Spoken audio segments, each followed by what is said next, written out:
I'm Ivan Raymond Moloney, and commonly known as Rady, all my working life at the mill, and started here when I was 19-year-old.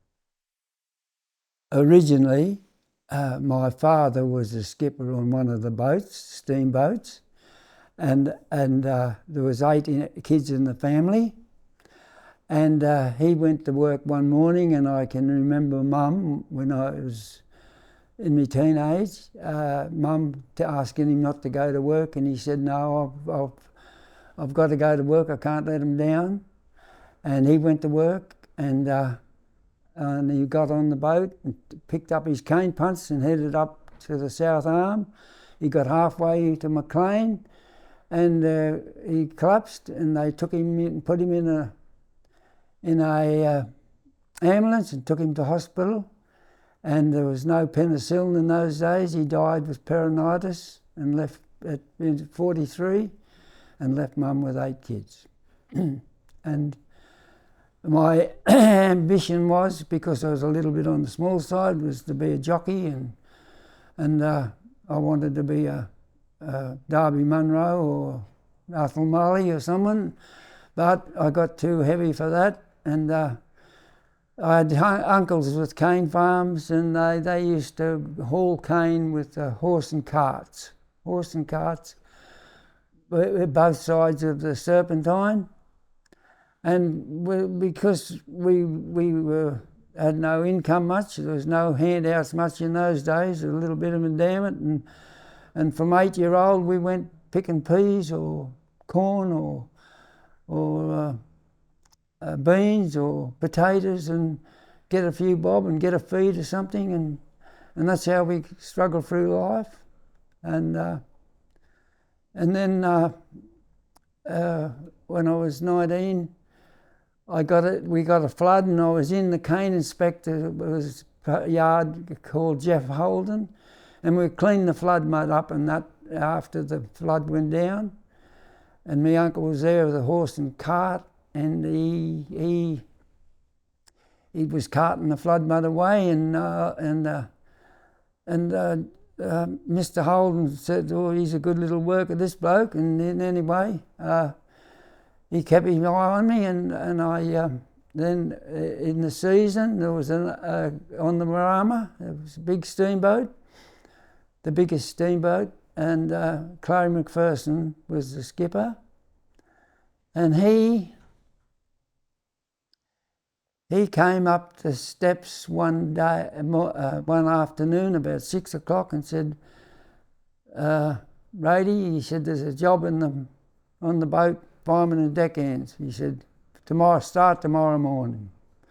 And at the time, I was hauling cane for Errol Dunahee in the Serpentine. He was a cane farmer, and I only had a push bike, and I didn't have any phone on at home. So I got on the bike and went down into the post office, about a mile, and rang Errol and said, "Errol, I've been offered a job in the mill," but I said, "I don't want to let you down."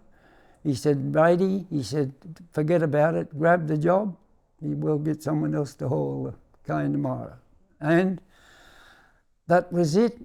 I started on the Marama as a fireman and deckhand, and then from then on, in the slack season, we didn't get like people were stood down. You know, you had plenty of work in the season, but in the slack season, you had time off. I used to go and get other jobs. I worked for a couple of slacks at Grafton Brewery. I went to Candos Cement Works one year. I went to Randwick Racecourse, another slack. Worked with a water driller, and got other jobs wherever you could get them in the slack season. But being small, there was a little bloke by the name of Bobby Wilkie. He was a sugar boiler in the mill, had a good job, one of which was considered one of the better jobs. And anyway, he decided he wasn't married. He lived with his mother at Harwood, and he decided he'd go up to a mill in Queensland, so he left.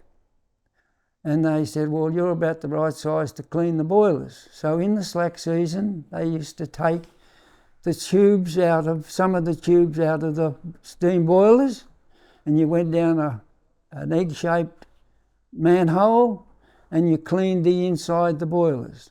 And it was a big job, a terrible job, a real terrible job it was. You couldn't breathe, you couldn't turn, you just got in late and you could clean where you could reach.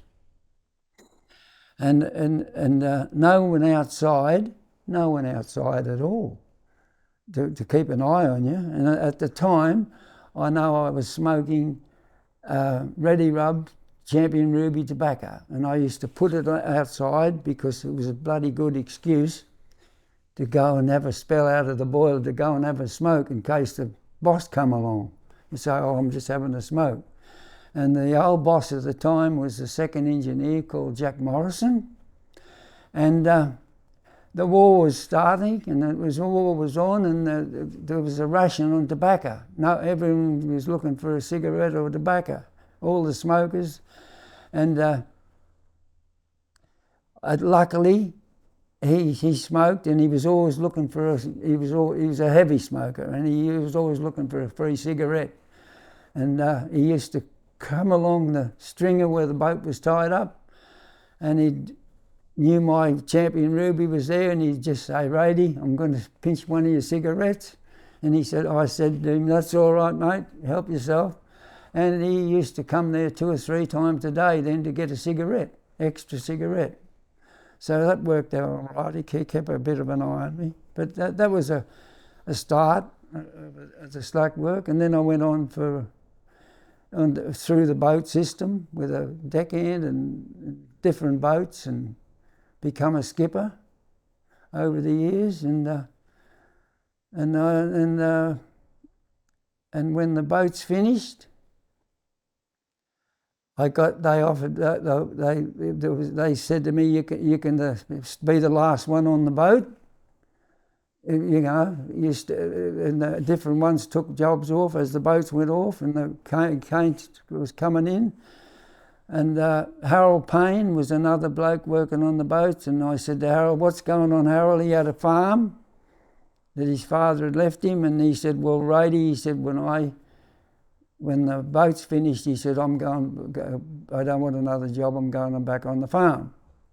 And I said, oh, well, if you're going on the farm, I might as well go. So I said, Harold, you stay on the boats, see it out, and I'll get a job in the mill. They offered me a job as a ganger of the day workers. There was about 5 or 6 blokes in the day gang, and we used to do all the cleaning and everything around the thing. And then I learnt to drive a truck, got a truck licence, a front-end loaded licence, and then we went from there. We used to, I used to do the garbage run around all the mill houses once a week, and that was my job in the thing. And then a bloke, a chemist by the name of Alan Cope, decided the sugar boiling, it was always a top job, sought after job in the mill. And Alan Cope thought he'd make a sugar boil out of me, and he put me up there for about a month, and I learnt the job all right, but it wasn't for me. It was upstairs and closed up, and no, I wanted the open spaces. And I said to him, Alan, I don't want this job, I'll go back to the day job. So that's where I ended up. And in the slack season, I used to go in the slipway, and I learnt to cork the cane punts. I learnt to cork the cane punts, and we used to put new planks in punts and corking and sheathing them. We used to tar it and then cover it with galvanised iron, and it was a full-time job looking after the punts, because where the sheets are like copper piles in those days, the piles were covered with copper tacks. But with the cane punts, it was just tar, felt, and tin. And you'd put the tin on. Well, sometimes you'd hit a log or something in the river and pull the tin off. and then if the punts stayed on the ground with the bare timber, the cobber would get into them, and cobber would eat all the planks. They were something that thrived in salt water, and they used to eat whole, and they'd turn the plank into honeycomb if you left it. So at the end of the season, we used to have to slip all them punts, and then put the emergency felt and tin on it, and run them off, and then take them across the river, and tie them up over there, and then start with the worst of them, and you to do the worst ones up first, and we'd go through the whole fleet of things in the slack season.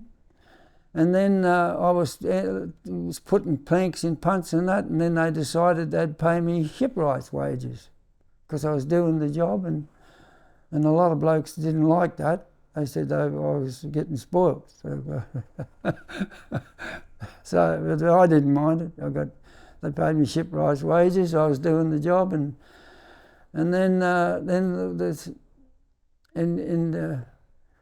I picked up a lot of different things. I learnt then there was a bloke there by the name of Bill Hosky. He used to splice wire rope. He taught me how to splice wire rope, and I used to splice wire rope. I could always splice rope from being a deckhand, But wire rope, and I learnt that was another trade I got. And then when the steel boats come on, we go down, the Chatsworth got built, and the Iluka steel boats.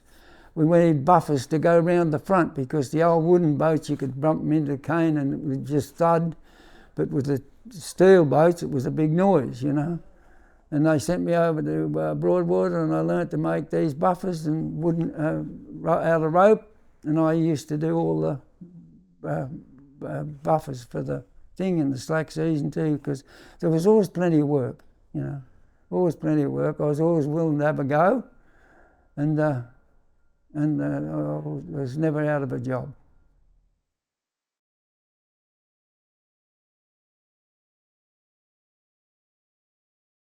Oh, I think the boats, the skipper on the boats, we used to work shift work, and you was always breathing, like we went through shift work and that, but you was out in beautiful water of a night time, and you're sitting there, only going about 3 to 5 knots. You wasn't going very fast, and there's beautiful skies, night skies. You saw all the stars and all their antics, and you was breathing lovely, fresh, clean air. So I was considered myself bloody lucky, because there was a lot of jobs you had to breathe, like later on when the boats were finished and we were doing the clean-up work, and we were breathing bagasse and things in coal dust and bagasse dust and shoveling sugar, and everywhere there was a mess, we were there to clean it up. So, that made me appreciate the days I had out in the water.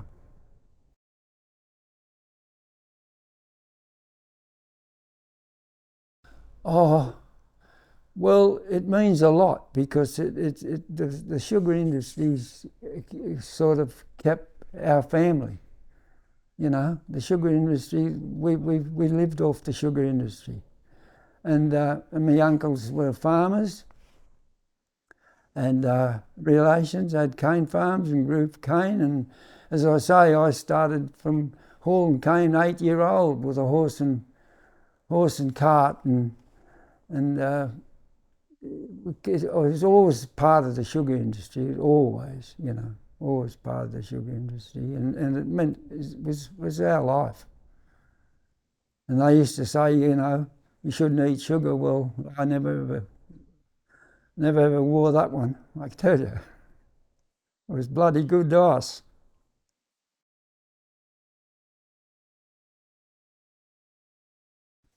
Oh, well, the changes I see, I knew being on the boats, I knew every farmer on the river, virtually, you come into contact, you met a lot of people. And then they used to fill the cane punts up, and the derrickman used to wind the thing up and go and trip it and put it in the punts, and then Then a big lift came when they got the mechanical machine to lift the thing up. That saved them winding. They used to have to wind on a winch, wind the load off the cart, wind it up, go off the cart, let the jib flow out, and then they'd trip the thing onto the punt. You know, and that was and that took a lot of work, hard work off the derrick, and that was a big thing, big change. You know, a real big change for them. And you know, well, things just gradually went. You know, over the years, everything changed, and it was always for the better. It made things a bit easier. You know. But the old days, it was a struggle. People worked hard. They worked hard. You know, before that, they used to carry the cane bring it into the bank and carry it and put it on the punts. Walk a plank, mind you, walk a plank and carry the bloody cane in their arms out and put it in the punts. So that was hard work. Yeah.